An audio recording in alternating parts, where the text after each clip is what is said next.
সবচেয়ে শত্রু হবে সে যে আমার পড়ার টেবিল থেকে আমাকে উঠিয়ে নিয়ে যায়। সবচেয়ে ভালো বন্ধু তাকেই মনে করবো যে আমার পড়ার ক্ষেত্রে আমাকে সহযোগিতা করে।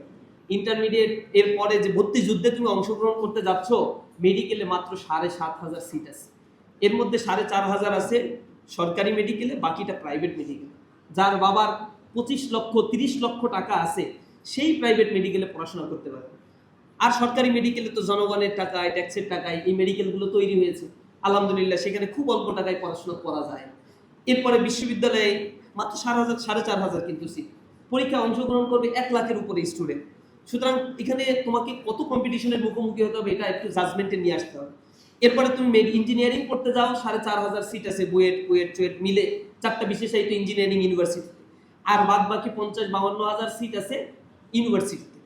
তাহলে দেখো 1,16,000 যে A+ পেল তাদের কি অর্ধেক ইউনিভার্সিটিতে ভর্তি হতে পারবে? আসলে অবাক হচ্ছে নাকি? আমি কি আন্দাজে বললাম কথাগুলো? এটা ডাটা ঘাটতে হবে, চ্যাট জিপিটির কাছে চাও, জিমিনার কাছে চাও, তোমাকে তথ্য দিয়ে দেবে যে কি অবস্থার মধ্যে দিয়ে যাচ্ছে।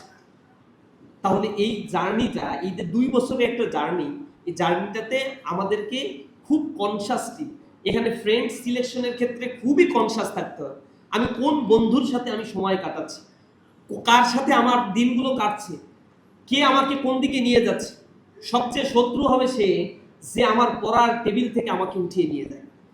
সবচেয়ে ভালো বন্ধু তাকেই মনে করবো যে আমার পড়ার ক্ষেত্রে আমাকে সহযোগিতা করে। আমরা পারবো সেরকম বন্ধু সিলেক্ট করতে? এই সময়টা যেন আমরা অবহেলায় না কাটাই। সর্বোপরি আমার অনুরোধ থাকবে, জীবনের এই সফলতার জায়গায় আল্লাহ রাব্বুল আলামিন আমাদেরকে যতটুকু সম্মানিত করেছেন, আমরা যেন সেই সম্মান এবং মর্যাদাটা রক্ষা করতে পারি। এই পুরস্কার এখানে এসে আমাদেরকে সংবর্ধিত করা হচ্ছে। ইনফ্যাক্ট ইসলামী ছাত্র শিবির সারা বাংলাদেশ ব্যাপী স্টুডেন্টদেরকে এভাবে সম্মানিত করছে, আমরা সংবর্ধিত করছি। আমাদের আরেকটা চূড়ান্ত সফলতার জায়গা আছে, সেটা হচ্ছে আখিরাতের সফলতা। ওই সফলতার জন্য আমরা পাই, সেদিন যদি আমাদেরকে লাল গালিচা সম্বর্ধনা দেওয়া হয়, ডেকে নিয়ে এসে আল্লাহ রাব্বুল আলামিন উষ্ণ অভ্যর্থনা দেয়, এর চাইতে বড় পাওয়া আমাদের আর কিছু নেই।